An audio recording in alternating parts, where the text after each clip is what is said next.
novamente lá em 2 Timóteo.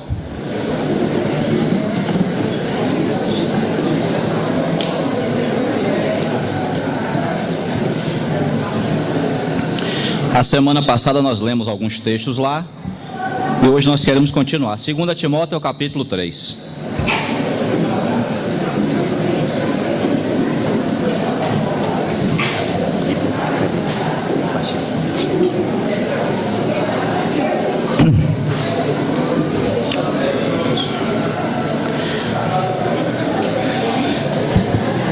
Três, 14.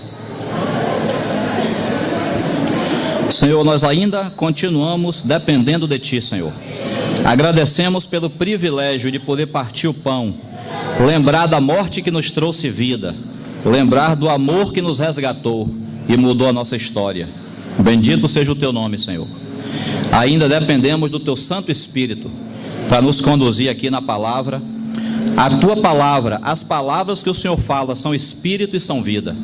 Por isso pedimos ao Teu Santo Espírito que venha trazer a vida e o Espírito que estão na palavra, para que sejamos edificados nessa manhã.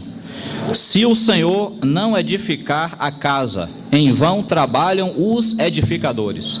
E se o Senhor não guardar a cidade, em vão vigia a sentinela. Por isso, reconhecemos que se o Senhor não nos falar, nada acontecerá nessa manhã. Que o Senhor, pelo Teu Santo Espírito mesmo, nos edifique. E ao mesmo tempo detenha toda a obra das trevas, tudo aquilo que o inimigo possa arquitetar para atrapalhar o plano do Senhor nessa manhã. O Senhor trate com o adversário em nome de Jesus. E quanto a nós, que o Senhor nos aquiete na Tua presença. Dá-nos sensibilidade no Teu Santo Espírito. E também todo sono, todo cansaço, todo incômodo, toda dor, tudo aquilo que possa atrapalhar o trabalhar de Deus nessa manhã, o Senhor faça cair por terra em nome de Jesus. Nós Te louvamos e Te agradecemos e proclamamos a nossa fraqueza, a nossa limitação diante de Ti. O Senhor mesmo nos conduza em nome de Jesus. Aleluia. Irmãos, 2 Timóteo 3,14 diz, eu falei 14 ou 10? 14, não foi?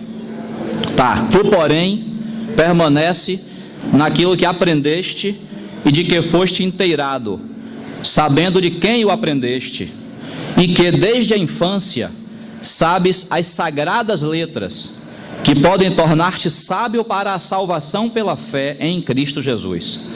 Toda a Escritura é inspirada por Deus e útil para o ensino, para a repreensão, para a correção, para a educação na justiça, a fim de que o homem de Deus seja perfeito e perfeitamente habilitado para toda boa obra. Nós queremos hoje continuar, se o Senhor permitir a gente conclui hoje, se não, a gente usa mais uma reunião, quem sabe, a falar desse encargo que o Senhor deu a Paulo aqui, nessas cartas de Timóteo, nessas cartas que Paulo enviou a Timóteo, porque aqui, os anos 60 do primeiro século, a partir aqui, essas cartas foram escritas 63, 64 até 67, mais ou menos, do primeiro século, e a igreja, infelizmente, se desviando da palavra, permitindo doutrinas falsas, permitindo ensinamentos inúteis, e isso levando o povo a se afastar do próprio Senhor, criar seus próprios ensinamentos. Então o Senhor está dando aqui o encargo a Paulo de chamar a atenção para a importância da palavra de Deus na igreja. Então aqui é mais um capítulo, nesses 4 capítulos de 2 Timóteo, nos 4, Paulo vai falar desse tema, nos 4, 1, 2, 3 e 4, a gente deu a citação aqui do 3, ele está dizendo, primeiro, Paulo vai pintar um quadro de como seriam as pessoas no tempo do fim, é o versículo 1 do capítulo 3, eu vou ler com os irmãos e a gente vai continuar esse assunto, mas antes, eu quero voltar um pouquinho, irmãos, ao assunto da semana passada, para poder fazer uma correção. Alguns irmãos me procuraram durante a semana, e de fato está gravado a mensagem. É bom a gravação da mensagem, porque nos serve de várias maneiras, né? Esse é um serviço que nós devemos orar. É muito bom ter a gravação das mensagens. Está gravado o que eu falei, e aí a gente pode ouvir e corrigir. É o seguinte: na semana passada nós tocamos no assunto do ofertar. Os irmãos que estavam aqui lembram. E nós falamos de algumas coisas, e dentre essas coisas do assunto de ofertar, nós citamos ali o princípio que está em 2 Coríntios 8 e 9, quando o Espírito vai falar sobre oferta, como é o padrão de oferta do crente, né? E ali você tem a Bíblia usa duas palavras. Nós citamos aqui, os irmãos conhecem. A Bíblia diz que nós temos pão e nós temos semente. Não é assim que está lá? Você conhece o texto, eu não vou ler por causa do tempo, já são mais de 11 horas. Mas nós cremos assim: o Senhor me dá o meu salário, ou então eu sou autônomo, eu ganho por vendas, por metas, por negócios fechados. Seja o que for o meio que o Senhor me dá para ganhar o meu sustento, nós entendemos pela Bíblia assim: aquele valor que chega à sua mão, aquele valor que chega à minha mão, nós olhamos ele e nós partimos ele, segundo a Bíblia, em dois níveis. Uma coisa é pão, a outra é semente. O que é pão? Pão é aquela parte do meu salário, do meu sustento, que eu uso para pagar minhas contas, comprar a comida para minha casa. Literalmente é aquilo que o Senhor me dá para eu garantir o pão de cada dia. Isso é pão. Segundo aos Coríntios 9 vai dizer assim: aquele que dá semente ao que semeia e pão para alimento. É esse versículo.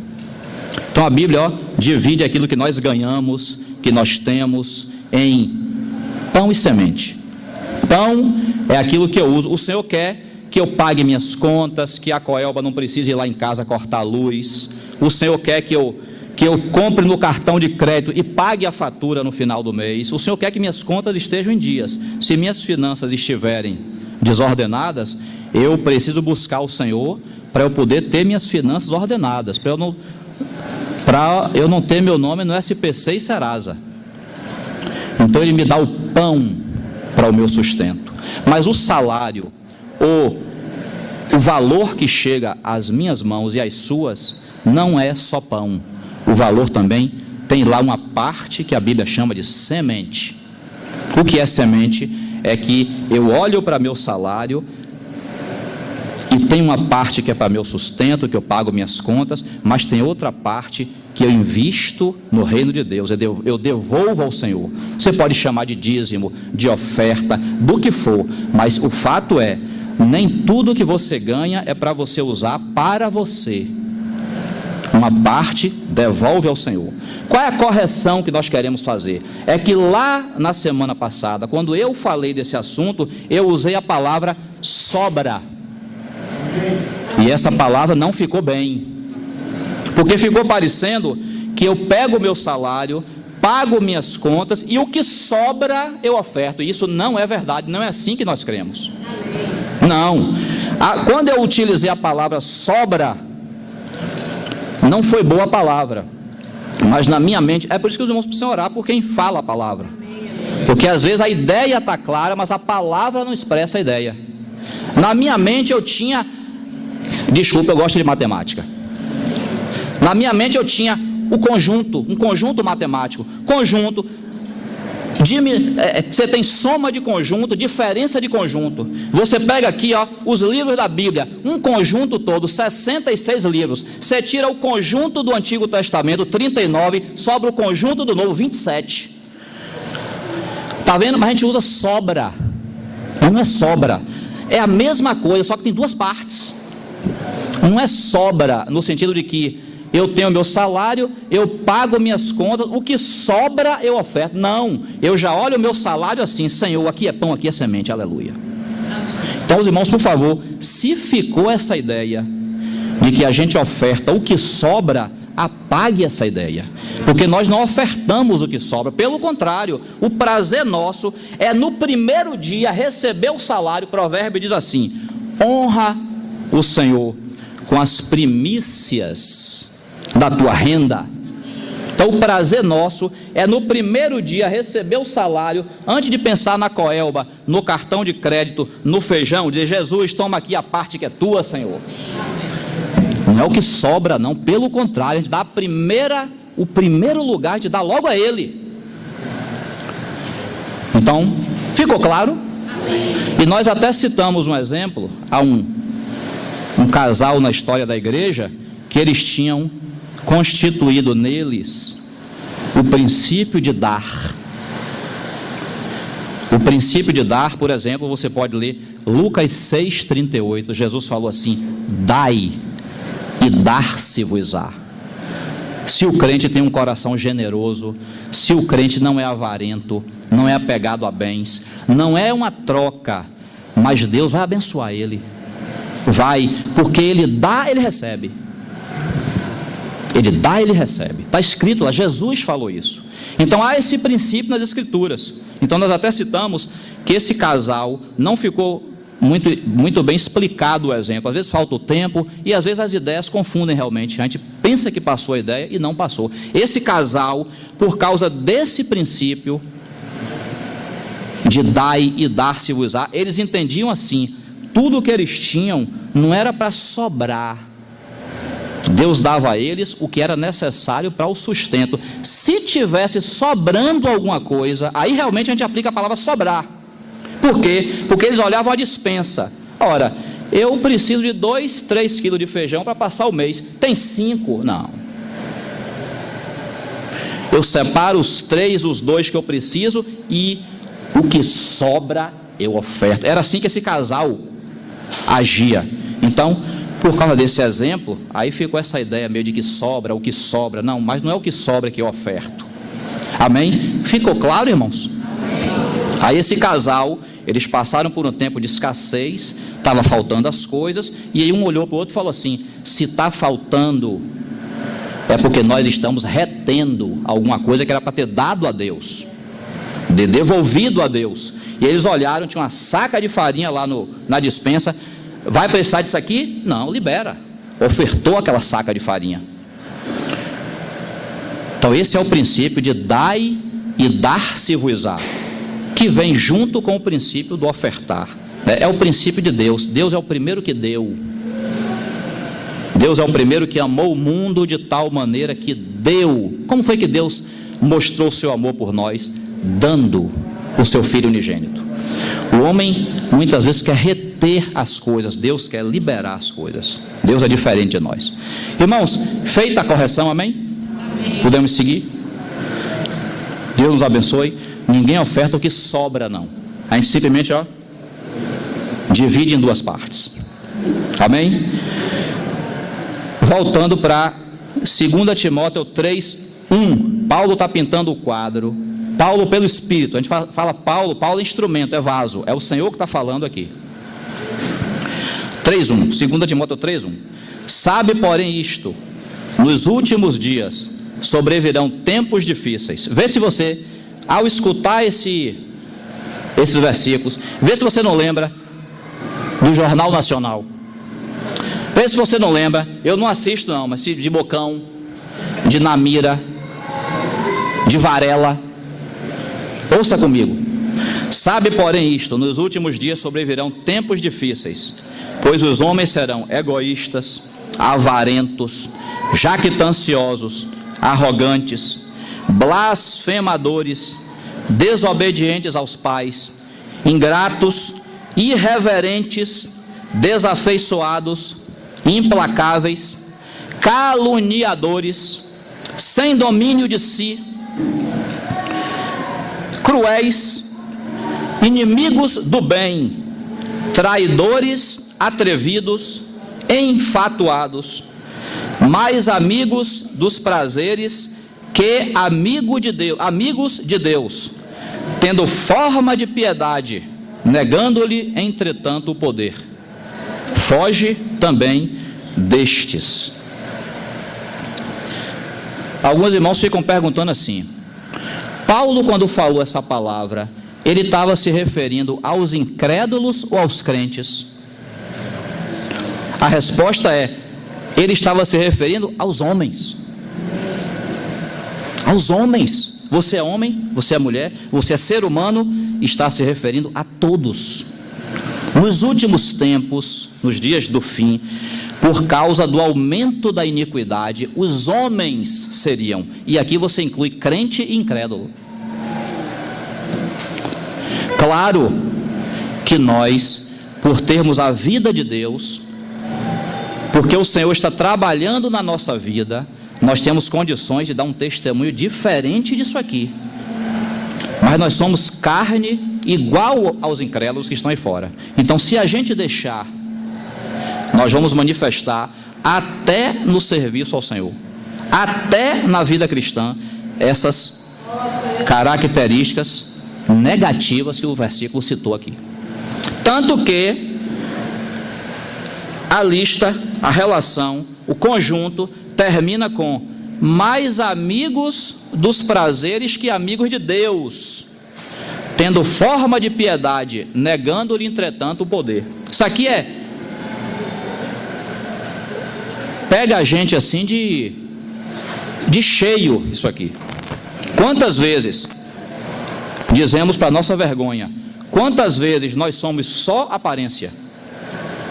Quantas vezes nós temos só aparência de piedosos e de religiosos, mas por dentro nós somos piores do que as pessoas aí fora. Na nossa prática somos piores do que as pessoas aí fora. Quantas vezes, irmão? Não precisa me responder não. Entre você e Deus, quantas vezes você já viu? Quando o Senhor levou Israel ali 40 anos no deserto, Deuteronômio 8, ele vai dizer: é para que você soubesse o que estava no teu coração. É para você saber, Israel, que você não é flor que se cheire. Se não for eu na tua vida, você é uma porcaria, você é um lixo. Então, guiou Israel. Israel era tão bonzinho, tão grato a Deus, e Israel é figura minha e sua. Israel era tão grato a Deus que ele acabou de testemunhar aqui o grande livramento do Mar Vermelho. O mar se abriu milagrosamente, Israel passou a pés enxutos, o exército de Faraó veio para matar todo mundo, o mar se fechou e afogou aquele exército, sepultou os inimigos de Israel. Israel sai dali, Miriam canta, é uma maravilha. No capítulo seguinte, e não tem água aqui, está uma porcaria esse deserto aqui. Ele já começou a murmurar. Somos nós, é o nosso coração, irmãos. Se a gente não permitir que o Senhor, pela sua palavra, pela obra da cruz, trabalhe em nós, a gente é igualzinho. Testemunhou o milagre, Deus é maravilhoso. Aqui, Deus me esqueceu, Deus não cuida mais de mim, está me tratando pior do que antes. Já está murmurando, reclamando de Deus. Então, aqui, tempo do fim. Esse caráter dos homens. Qual o antídoto? O que é que Paulo apresenta para Timóteo diante desse quadro? Tu, porém, Timóteo, permanece naquilo que aprendeste, na palavra de Deus. Não deixe de ler, não deixe de meditar, não deixe de estudar a palavra de Deus, essa palavra viva que tem poder para nos transformar. Vamos seguir. Vou repetir o 14. Tu, porém, permanece naquilo que aprendeste e de que foste inteirado, sabendo de quem o aprendeste, e que desde a infância sabes as sagradas letras. Olha a importância. A gente lembra muito das crianças, né? Lembra muito do serviço de crianças, lembra da criação dos nossos filhos, quando nós lemos esse versículo. Olha a importância que é transmitir para nossos filhos a palavra de Deus. Desde a infância, por causa da avó e da mãe de Timóteo, ele já tinha contato com a palavra de Deus. Está vendo? E essa palavra, Paulo está dizendo, essas sagradas letras, elas podem tornar uma pessoa sábia para a salvação. Ah, mas meu filho não está entendendo nada que eu estou falando. Mas é a palavra de Deus. Mas eu vou falar um versículo para ele, ele não entende, você que está dizendo. Ele pode não entender geografia, matemática, língua portuguesa, mas a palavra de Deus, o Criador, aquele que tem o manual, aquele que conhece a gente por trás e por fora, e por dentro e pelo avesso, ele sabe como aplicar a palavra dele até no coração das crianças. Então, desde a infância, você sabe as sagradas letras. Deixa o bolo passar, deixa o bolo lá. Não perca atenção na palavra por causa do bolo não, viu? Tá vendo? Então o que é que acontece? Desde a infância, Timóteo tinha recebido a palavra, e Paulo vai dizendo, é essa mesma palavra que é poderosa para tornar-te sábio para a salvação. Irmãos, nós sabemos, salvação na Bíblia é uma palavra muito grande, porque salvação não é só aquela que eu recebo quando eu creio em Jesus. Essa salvação continua. Eu já tenho a vida eterna, já tenho o perdão dos pecados, mas agora eu estou sendo transformado. É a grande salvação. Está vendo? Então, eu preciso continuar recebendo essa palavra revelada, eu preciso continuar lendo, eu preciso continuar ouvindo, eu preciso ainda dessa palavra durante toda a minha vida cristã, porque essa palavra, ela aqui vai dizer, sim, ela pode tornar qualquer pessoa sábia para a salvação, e mais, verso 16, toda a Escritura é inspirada por Deus, toda, de Gênesis a Apocalipse, toda a Escritura é inspirada por Deus, e útil para o ensino, para a repreensão, para a correção, para a educação na justiça. A palavra, quando nós somos sinceros diante de Deus, e estamos lendo a palavra ou ouvindo a palavra, aquela palavra nos corta. Se tiver alguma coisa para corrigir, ela vai nos mostrar o que corrigir. É a palavra viva de Deus, que é viva e eficaz, e é mais cortante do que qualquer espada de 2 gumes. É por isso, repito, nós precisamos orar pelos irmãos que falam a palavra. Nós precisamos orar, vai ter uma conferência, vamos receber irmão tal, vamos orar, Senhor nos fale, não é o homem, Senhor, é o teu Espírito que nos fala, para que a gente não receba só ensinamento, assunto intelectual, a gente receba a vida, o próprio Cristo que está na palavra. Então tá vendo, eu lembro muito de irmão Otmani, quando tem um exemplo bem conhecido, quando eu leio esse versículo, é que irmão Ni, ele na sinceridade do seu coração, ele era solteiro, e ele se enamorou por uma jovem que não era cristã. Ele sabia que aquele relacionamento não estava de acordo com a vontade do Senhor, mas o coração se enamorou pela jovem, e ele ficava naquela luta, querendo manter o relacionamento, mas ele não queria desagradar o Senhor, então ele ficava naquela luta. E aí ele conta, está num dos livros dele, ele foi ler o Salmo 73, quando chega lá, salvo engano, porque eu não olhei, no verso 25 diz assim: a quem tenho eu no céu? Na terra eu não tenho mais ninguém além de ti. Ele parou na metade do versículo, ele não conseguiu ler o restante, porque a palavra de Deus cortou ele. A palavra falou assim: na terra você tem sim alguém mais importante do que eu. O Senhor falou a ele naquele versículo, e ele não conseguiu, ele falou, mas ele foi sincero, ele falou assim: Senhor, na terra eu não só tenho o Senhor de mais importante, o coração está enamorado pela jovem. Mas ele foi sincero, a palavra cortou ele abandonou o relacionamento, e dizem que aquela pessoa depois veio a se converter e se tornou a esposa dele. Mas ele foi fiel ao Senhor e deixou a palavra cortar ele.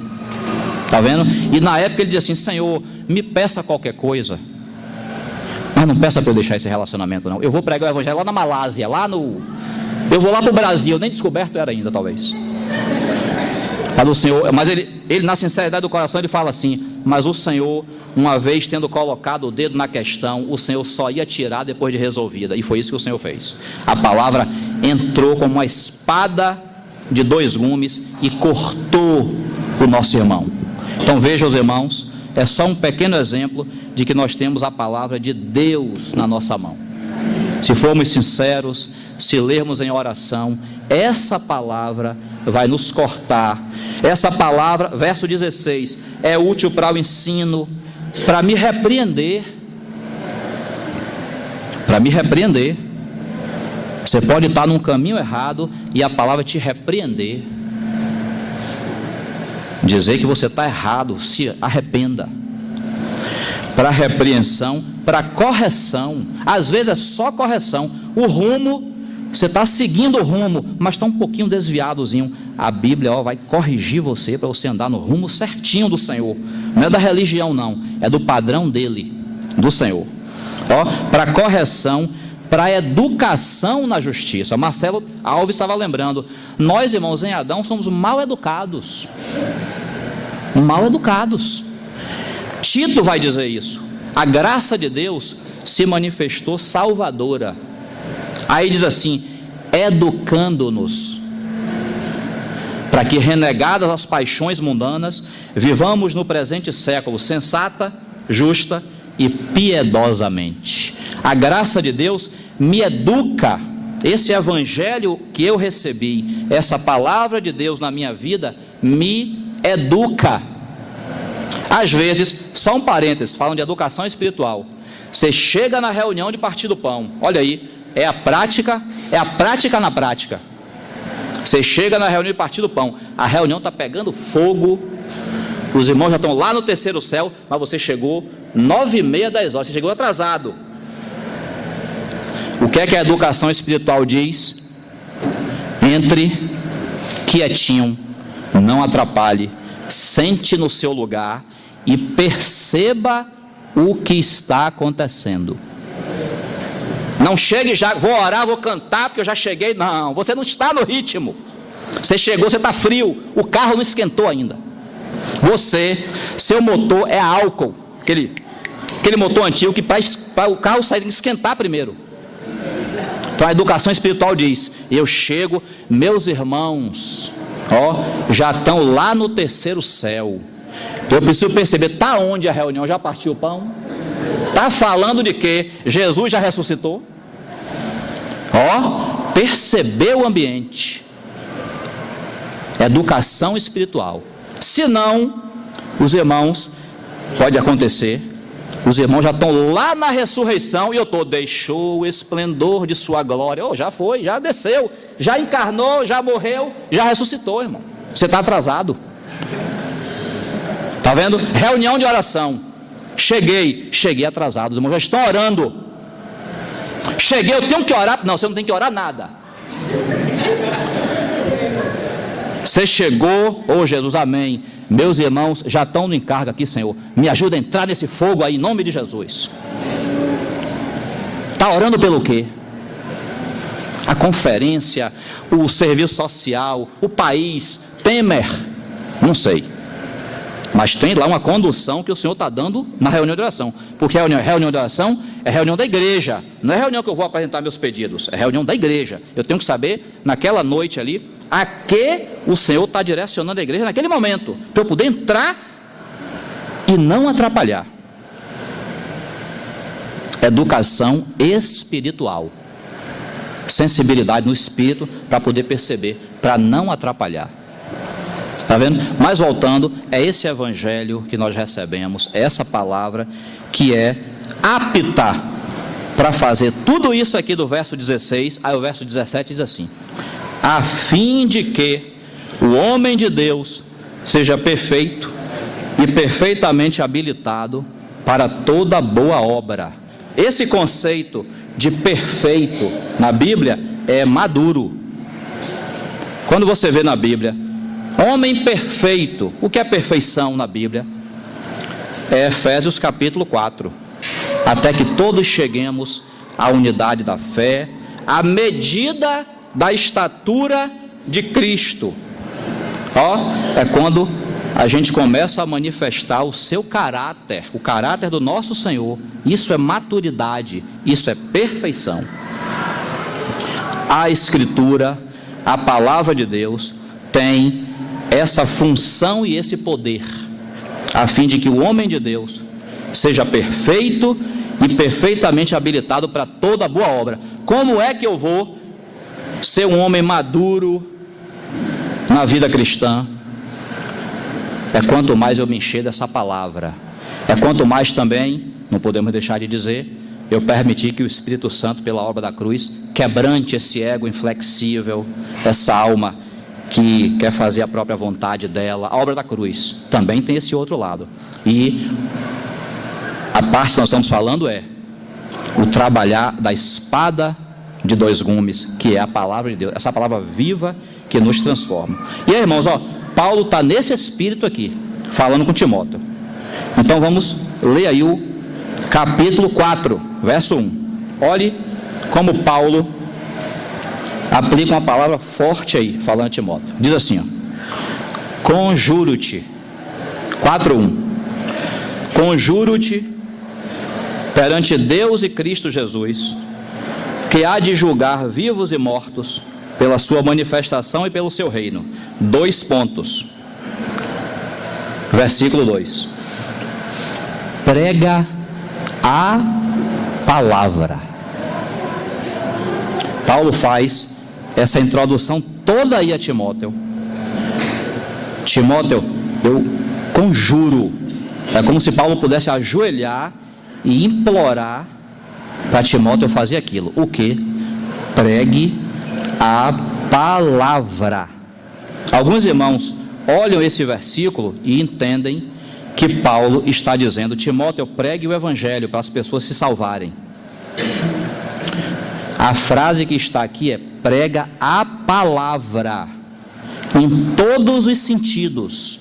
Se você estiver pregando o evangelho para uma pessoa se converter, pregue a palavra, não pregue outra história para ela, não pregue a palavra de Deus de salvação.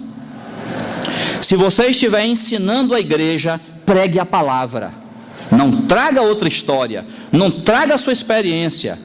A experiência às vezes ajuda sim, porque o Senhor nos dá experiências que comprovam a palavra, mas não é de experiência que a igreja é edificada. Pregue a palavra. Sempre a nossa base deve ser a palavra. Pregue a palavra, verso 2. Insta ou insiste, quer seja oportuno, quer não, corrige, repreende, exorta com toda a longanimidade e doutrina. Timóteo, e para todos nós, quando você abrir a boca para falar da palavra de Deus, fale de acordo com a doutrina dos apóstolos. Fale conforme o padrão das Escrituras. Não fale o que você acha, não. Não fale o que você pensa. Você não está aqui para divertir os irmãos.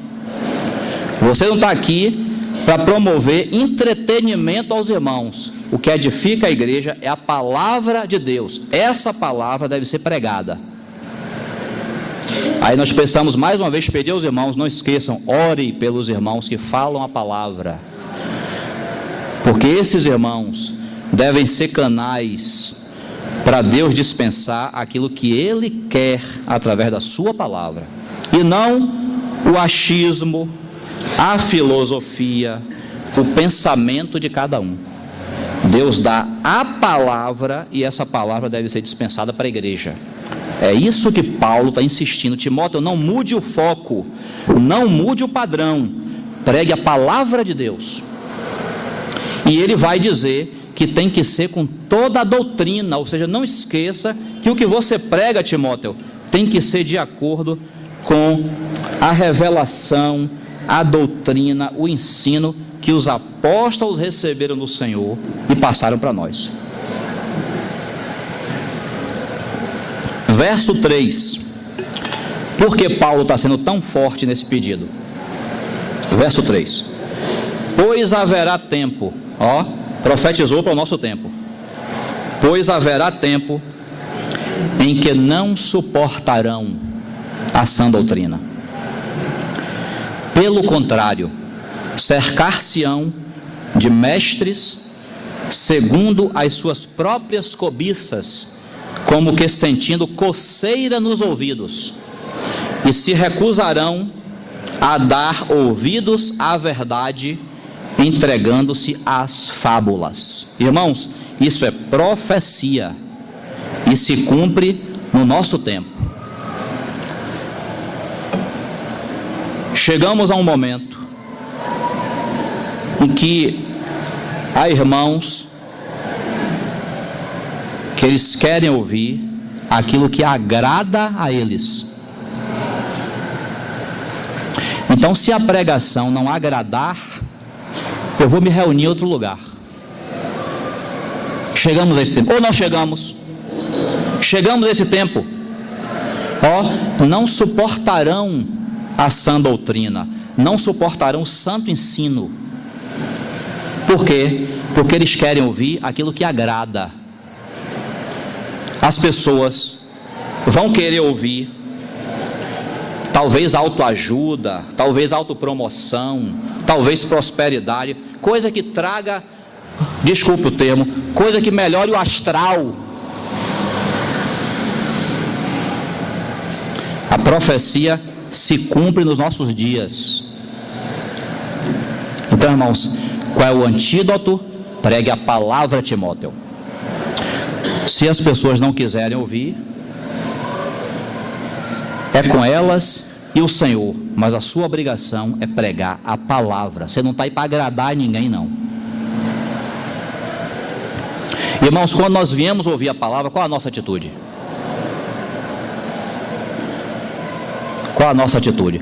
Eu queria ouvir sobre tal assunto. Você queria o quê?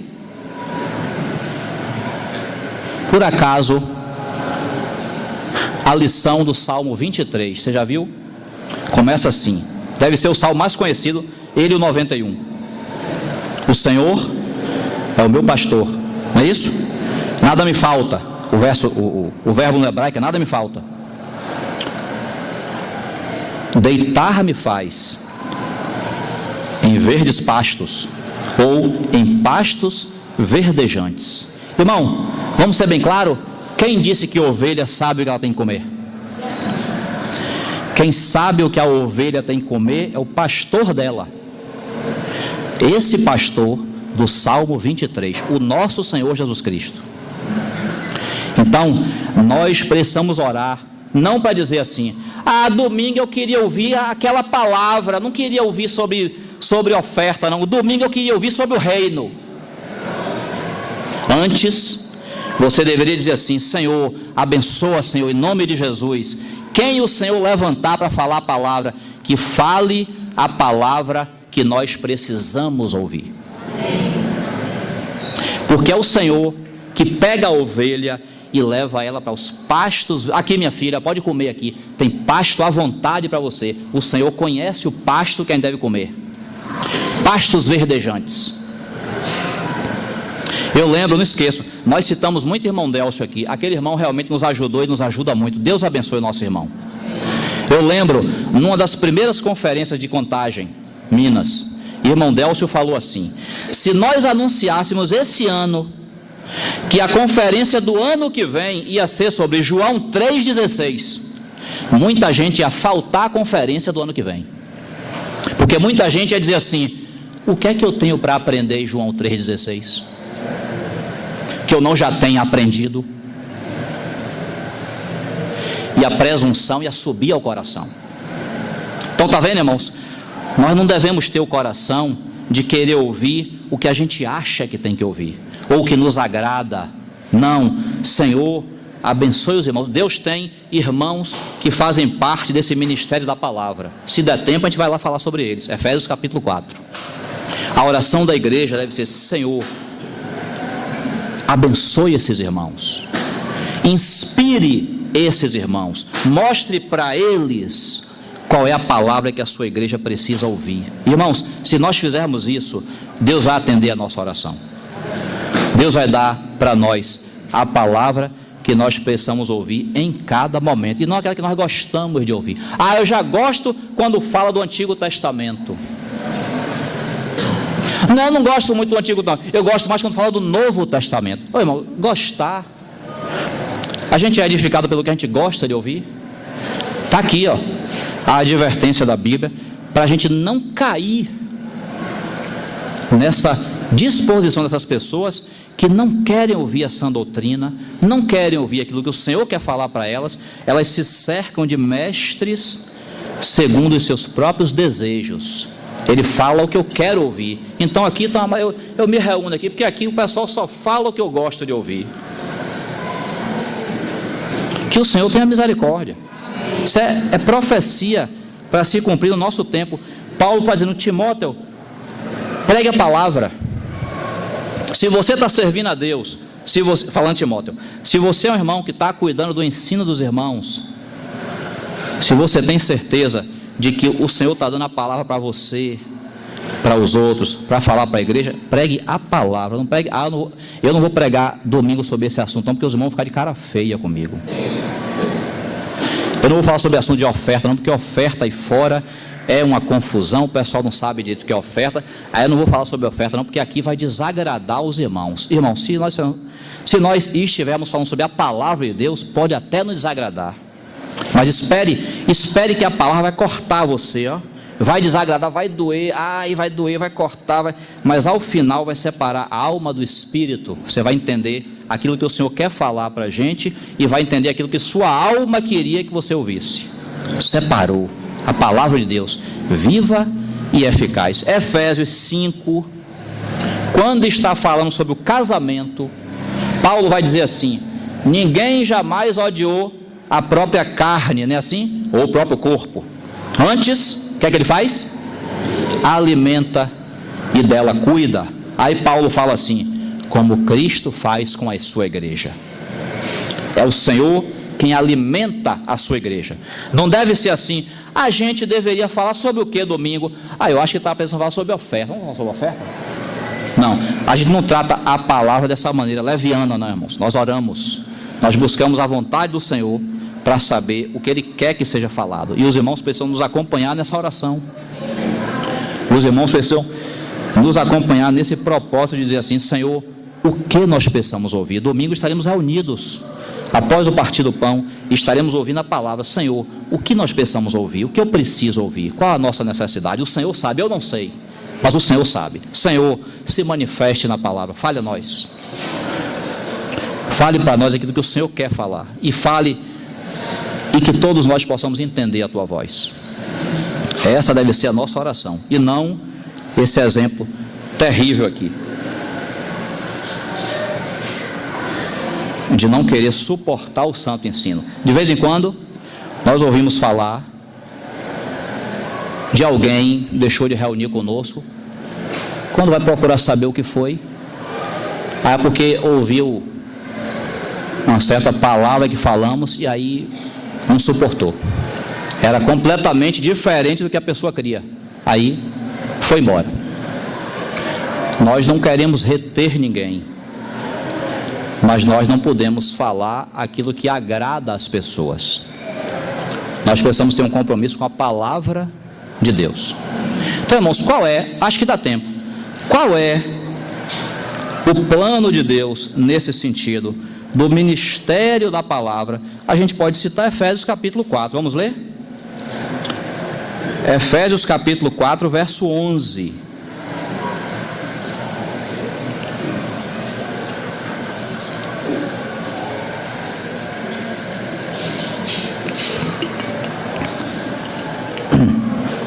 Posso ler?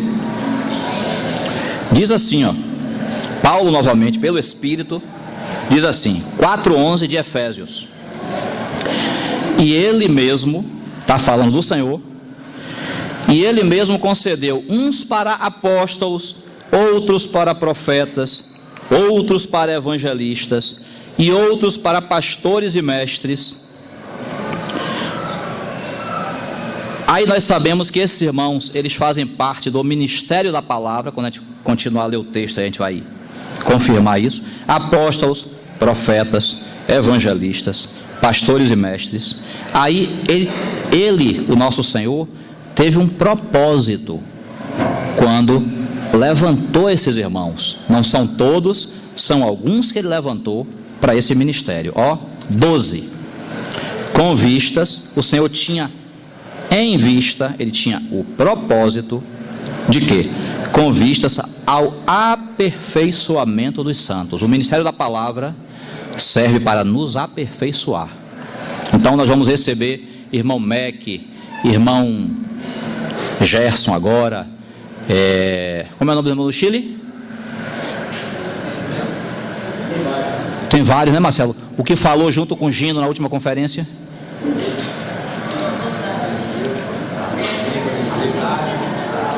Eita, falou todo mundo, menos do que eu queria lembrar. Graças a Deus, tem um bocado, né? O que não falta é nome. Deixa pra lá. Falou com o irmão Gino na última conferência, 2014. César Albino, pronto. Obrigado. Senhor, a tua igreja estará reunida naqueles dias. Vamos receber o nosso irmão, que a gente tem testemunho de que é do ministério da palavra. Senhor, abençoa Jesus. Mostra no coração do vaso a palavra que o Senhor quer que seja falada. E outra, não é só nele não, em nós também. Prepara o nosso coração para aqueles dias. Porque se a semente não cair na boa terra, ela não frutifica. É a parábola de Mateus 13. Então, Senhor, também a nós prepare o nosso coração, para que quando a semente da tua palavra cair, ela frutifique. Eu não sei se os irmãos lembram, eu não sei se ele deu esse testemunho publicamente ou falou só num grupo reservado. Romeu Bornelli, uma vez, contou para nós que ele chegou numa assembleia de irmãos para poder pregar, e tinha assim uns 20 irmãos reunidos. Mas ele, na reunião, quando ele começou a falar, ele percebeu tanto desinteresse pela palavra, ele percebeu tanta distração na reunião, ele percebeu tanta movimentação na reunião. Os irmãos sabem, Romeu é um irmão que, graças a Deus, que o Senhor abençoe, em nome de Jesus, oremos pelo nosso irmão. Romeu tem muito para falar. Geralmente, um irmão brincou assim: Romeu é assim, eu falei esse assunto em 8 reuniões, vou ver se eu resumo em 3. É assim. Graças a Deus por aquele irmão. Mas ele falou que nessa reunião que ele viu, que ele participou, ele não falou acho que 20 minutos. O coração dele fechou. Ele falou 20 minutos, orou e encerrou a palavra. Não tinha clima, não tinha ambiente para ouvir a palavra naquele lugar. Está vendo? O irmão Delcio novamente falou assim: o ministério da palavra é como uma torneira. Essa torneira está ligada a Deus. Então, através dessa torneira, a igreja recebe a palavra. Aí ele falou assim: qual a nossa função, a minha, a sua? Abrir a torneira. E como é que a gente abre a torneira? Senhor, dá-nos interesse pela tua palavra. Senhor, nos guarde do fastio espiritual. Aquele versículo que Marcelo citou aqui, e de Provérbios. A alma, como é o termo? A alma farta pisa o favo de mel. Não, eu já escutei sobre o Evangelho de João, já estudei, não tem mais nada. Vai ter conferência sobre o Evangelho de João. Não, já sei, vou lá um dia ou dois para não perder, mas não vou participar da conferência toda, porque eu já conheço a palavra. Aí perde a bênção. Então, irmãos, precisamos orar por nós. Senhor, prepara o nosso coração. Nós estaremos diante da tua palavra naqueles dias, ou no domingo. Prepare o nosso coração, para que quando a semente que é boa cair, seja na boa terra do nosso coração. Então, 12, com vistas ao aperfeiçoamento dos santos, para o desempenho do seu serviço. Esses irmãos não nos substituem, não. Eles pregam a palavra para que a gente seja aperfeiçoado e a gente sirva melhor. Vou dar um exemplo. Apolo conversando com Priscila e Áquila. Não é um exemplo interessante? Apolo já pregava a palavra, mas ele precisava de aperfeiçoamento, porque ele pregava a palavra, mas ele só conhecia até o batismo de João. Priscila e Áquila, que também faziam parte do ministério da palavra, pelo menos ela, chamaram Apolo e disseram: Apolo, é o seguinte, sua palavra é boa, mas a revelação já avançou mais um pouquinho. Agora nós temos, além do batismo de João, agora o próprio Senhor tem o batismo dele. Quem crê e for batizado será salvo. Deram ali aquela sessão de aperfeiçoamento em Apolo. Diz que ele se despediu deles e continuou pregando. Está vendo? O ministério da palavra não é para substituir a gente, não. Você e eu vamos continuar desempenhando o nosso serviço e sendo aperfeiçoados pelo ministério da palavra. Então o evangelista, então digamos que aqui no nosso meio, graças a Deus tem vários irmãos com esse encargo da evangelização. Eu não vou dizer assim, que bom, então agora quem vai evangelizar são eles. Não. Quando esses irmãos abrem a boca, que pregam o evangelho na revelação do Senhor, aquilo me estimula a pregar também. Eu não sou evangelista, mas quando eu estiver pregando o evangelho, o fogo do evangelista passou para mim também. Aquilo que eu aprendi com o evangelista, eu vou usar também na minha pregação. Eu continuo pregando, agora aperfeiçoado pelo que eu recebi. Está vendo? Não substitui. É com vistas ao aperfeiçoamento dos santos para o desempenho do seu serviço. Eu vou continuar servindo. E o final do versículo, para a edificação do corpo de Cristo. Vamos lá. Vamos, pelo menos esse texto aí termina. Verso 13. Até. Tem aí um propósito, um tempo. O Senhor está usando aí o ministério da palavra para nos aperfeiçoar, para que nós possamos desempenhar o nosso serviço, para que o corpo de Cristo seja edificado. E até que todos cheguemos à unidade da fé e do pleno conhecimento do Filho de Deus. Irmãos, essas palavras usadas em Efésios são muito altas, longe de nós querer explicar isso aqui para os irmãos. A gente está passando por cima, e até esse por cima é alto também. Mas veja, até que todos cheguemos à unidade da fé. Hoje você não tem unidade da fé nem entre os presbíteros, são 5. Quanto mais numa assembleia de 300 irmãos, não tem unidade da fé. A gente crê exatamente nas mesmas coisas? Acho que não. Mas à medida que nós vamos sendo edificados, ouvindo a palavra, provavelmente não vai ser aqui na terra,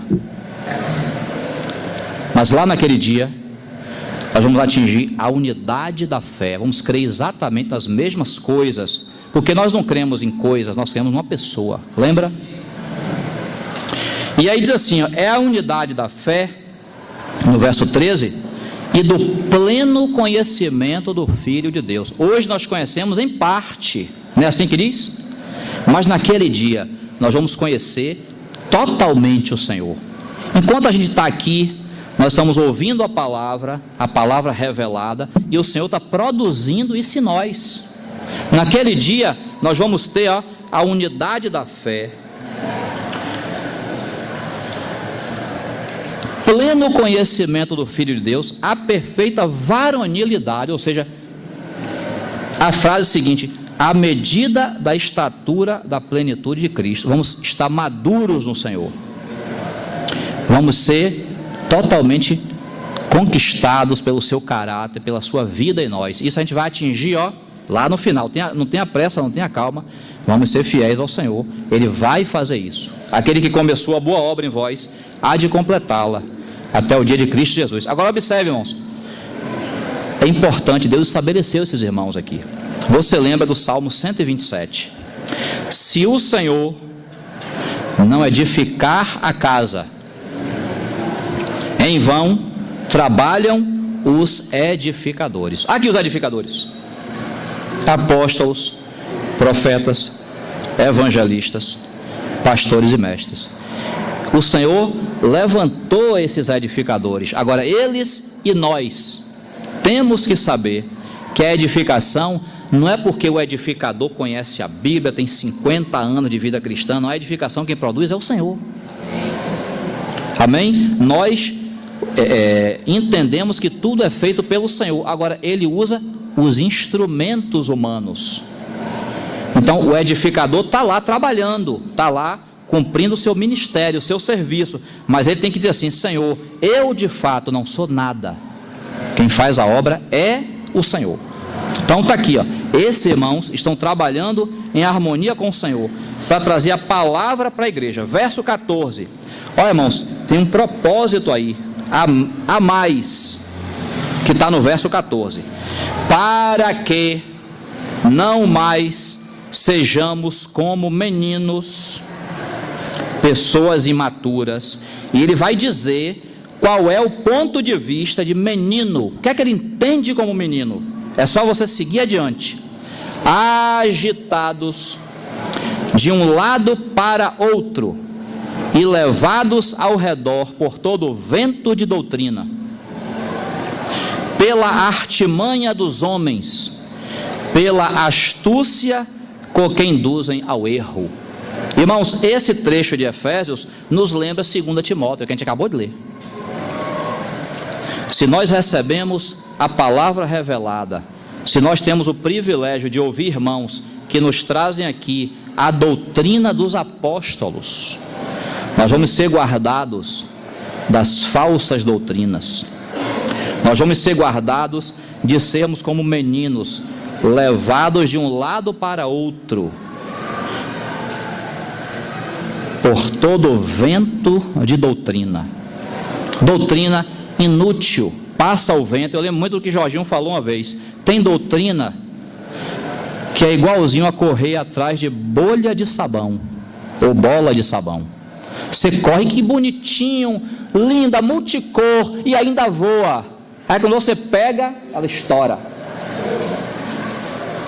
Bolha de sabão. Ele aplicou isso com relação às finanças, ali, aquele contexto. Salvo engano, se eu não estiver enganado. Mas tem doutrina que é bolha de sabão. Não leva a nada. Não edifica, não leva o homem para Deus, para o caráter de Cristo ser formado nele.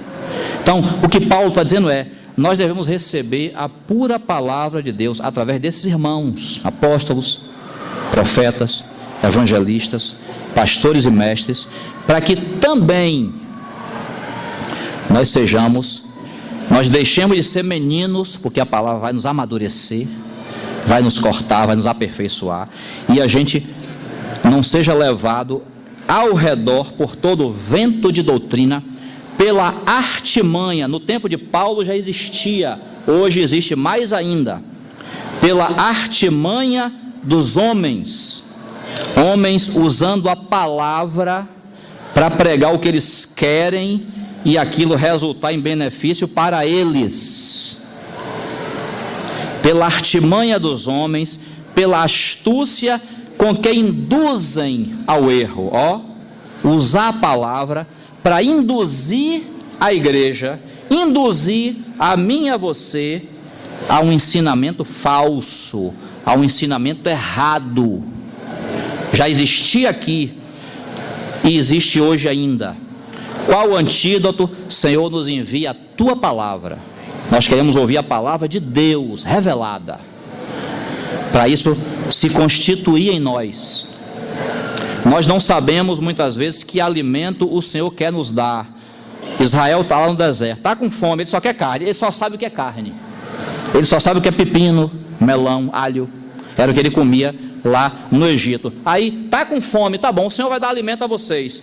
Maná. A palavra maná, segundo alguns irmãos, sabe o que significa? O que é isso? O que é? Ninguém até aquele dia tinha visto maná na vida. Desciam as escamas do céu, descia como chuva, com orvalho, cobria o solo. Israel colhia o maná, fazia bolo com aquilo. Não sei se tinha Masterchef lá para poder variar a receita, mas fazia bolo com aquilo. Ninguém nunca tinha ouvido falar de maná na vida. O que é isso?